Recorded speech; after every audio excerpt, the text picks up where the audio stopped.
8,250 টাকার যে বেতন, তাতে সব মিলাই আমার 14 থেকে 15,000 টাকা হয়।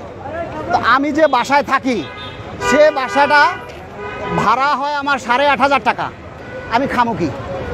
যার কারণে চাকরি শেষে আমি বাধ্য হয়ে অটোরিকশা নিয়ে রাস্তায় নামতে বাধ্য হয়েছি। একটা কলা আর 1 পিস পাউরুটি খাইলে আমার 30 টাকা বিল আসে। আর সরকার আমাকে টিফিন ভাতা কত দেয় জানেন? 6 টাকা। আমার রিক্সায় ওঠান আমার ভাড়া 50 টাকা। আর যাতায়াত ভাতা দেয় আমার মাসে 300 টাকা। তাহলে আমার দিনে পরে কত? আমি ভাই সবাইকে অনুরোধ করি, যারা 10 লাখ 15 লাখ টাকা ঘুষ দিয়ে সরকারি চাকরি নেওয়ার চিন্তা করছেন, আপনাদের কাছে মাপ চাই, কেউ সরকারি চাকরি নিয়েন না। আপনারা ব্যবসা করেন, স্বাবলম্বী হন। বিশ্ববিদ্যালয় থেকে পাশ করে বের হয়, আপনারা সরকারি চাকরি করবেন না? আপনারা সরকারি চাকরি নেবেন না? তা আজকে আপনারা বিভিন্ন আন্দোলন করেন, সরকারি চাকরির দাবিটা আপনারা তুলে ধরতে পারেন না? এই যে হাসনাত ভাই, এই যে সার্জিস আলম, আপনারা দুনিয়ার বিষয় নিয়ে কথা বলেন, সরকারি কর্মচারীদের নিয়ে আজ পর্যন্ত আপনারা একটা কথা বলেন নাই। ওরে ভাই, আপনি না করেন, আপনার আর এক ভাই, আপনার আর এক বন্ধু সরকারি চাকরি করবে না? সেও তাই আমার মতো রিক্সা চালাবে। আচ্ছা ভাই, আপনাকে দেখতে পাচ্ছি রিক্সা নিয়ে, আবার আপনার মাথায় সরকারি কর্মচারীর দাবি আদায়ের যে ব্যানারটা রয়েছে সেটা। জি, আসলে আপনি কি করেন মূলত? আমি সরকারি চাকরি করি। বর্তমানে বেতন স্কেল হচ্ছে 8,250 টাকা। 8,250 টাকার যে বেতন, তাতে সব মিলাই আমার 14 থেকে 15,000 টাকা হয়। তো আমি যে বাসায় থাকি, সে বাসাটা ভাড়া হয় আমার 8,500 টাকা। 8,500 টাকা ভাড়া। আমার 2টা ছেলে মেয়ে, একটা মেয়ে কিন্ডার গার্ডেনে পড়ে, তার মাসে বেতন 1200 টাকা। আমার একটা ছেলে পড়ে কলেজে, তার বেতন 2,500 টাকা। ঠিক আছে? তো এই যে টাকা, এত তো আমার এই টাকা এগুলি শেষ হয়ে গেছে। আমি খামু কি? বলেন আপনারা, আমি কি খাবো বলেন? যার কারণে চাকরি শেষে আমি বাধ্য হয়ে অটোরিকশা নিয়ে রাস্তায় নামতে বাধ্য হয়েছি।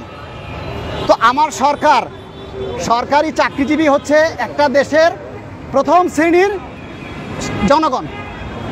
তারা উন্নত বিশ্বে দেখবেন যে সরকারি চাকরিজীবীরা কিভাবে আছে আর বাংলাদেশের চাকরিজীবীরা কিভাবে আছে। তাহলে আমরা কোথায় যাব? আমাদের সরকার একজন আসে আর একজন যায়, তারা সব কিছু করে, কিন্তু সরকারি কর্মচারী যারা, এই দেখেন সামনে যে নির্বাচন আসবে না, নির্বাচন পরিচালনা করবে কারা? সরকারি কর্মচারীরা। আপনারা পারবেন ভোট নিতে? এই যে বিভিন্ন স্কুল কলেজে শিক্ষকরা ভোট নিবে, বিভিন্ন অফিস আদালতে যারা অফিস সহকারী হিসেবে চাকরি করে তারা ভোট নিবে।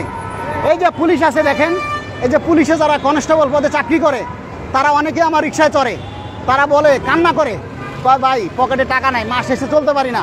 আর এখন তো আমরা ঘুষ খাই না, কেউ টাকাও দেয় না, দিলেই পেদানি দেয়, এজন্য কেউ আর ঘুষ খাওয়ার সুযোগ পায় না। তো এই মানুষগুলি চলবে কিভাবে আপনারা বলেন? তো এখন আর একটা জিনিস যেটা সবচেয়ে বড় কথা হচ্ছে, আমি রিক্সা চালাইয়া যখন একটা খ্যাপ মেরে নাস্তা করি, তো একটা কলা আর 1 পিস পাউরুটি খাইলে আমার 30 টাকা বিল আসে। আর সরকার আমাকে টিফিন ভাতা কত দেয় জানেন? 6 টাকা। 6 টাকা আমাকে টিফিন ভাতা দেয় একদিনে, মাসে দেয় 200 টাকা। এটা ভাই কি সত্যি? 6 টাকা 200 টাকা দেয় আমাকে মাসে। এখন দিনে কতবার আপনি হিসাব করেন? আর যাতায়াত ভাতা দেয় আমার মাসে 300 টাকা। তাহলে আমার দিনে পরে কত? আমার রিক্সায় ওঠান আমার ভাড়া 50 টাকা। আপনি উঠা ওই সামনে নামলেন, আমার 50 টাকা দিতে হবে। ঠিক আছে? তাহলে দিনে 10 টাকায় আমার এই কোন যানবাহনে আমারে বহন করবে বলেন?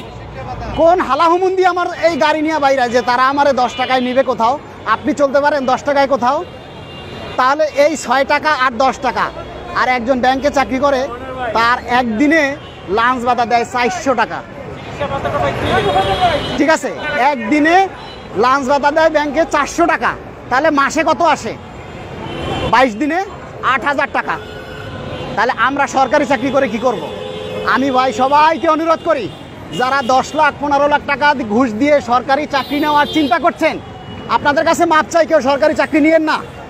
আপনারা ব্যবসা করেন, স্বাবলম্বী হন, আপনাদেরকে স্যার বলবে মানুষে। আর আপনি যখন এই 15 লাখ টাকা ঘুষ দিয়ে চাকরি নেবেন, তখন আপনি ঘুষখোর হিসাবে, আপনি দুর্নীতিবাজ হিসাবে, আপনি একটা চোর হিসাবে চাকরিতে ঢুকবেন। কারণ আপনার টেন্ডেন্সি থাকবে কি, ওই 15 লাখ টাকা আপনার উঠাইতে হবে। তো ওই 15 লাখ টাকা উঠাইতে গেলে আপনাকে কি করতে হবে? চুরি করতে হবে। এক ফাইল আরেক জায়গায় নিতে গেলে আপনার টাকা না দিলে নেবেন না। টাকা না দিলে ফাইল আপনি গায়েব করে ফেলবেন, আলমারিতে ফাইল খুঁজে পাবে না, এভাবে আপনি টাকা আদায় করবেন, আপনার ওই 15 লাখ টাকা আদায় করতে হবে, তাই না? আমি ভাই ডক্টর ইউনূস স্যারকে বলবো, আপনি কালকে চলে যাবেন নির্বাচিত সরকারের কাছে ক্ষমতা দিয়ে, আপনি একটা পে কমিশন গঠন করে যান, আপনার 1 টাকাও লাগবে না। আপনার সুনাম হবে যে ইউনূস সরকার পে কমিশন গঠন করে গেছে, নির্বাচিত সরকার এসে বাস্তবায়ন করবে, আপনারও সুনাম হবে যে আপনি সরকারে আইসাই পে স্কেল দিচ্ছেন, তাই না? তাহলে ইউনূস সরকারও সুনাম হইল, নির্বাচিত সরকারের সুনাম হইল।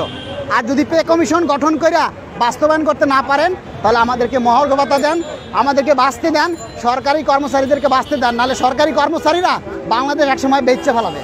কত ভাড়া? সায়েন্স লাইব্রেরি থেকে 80 টাকা। 50 থাকবে না? না না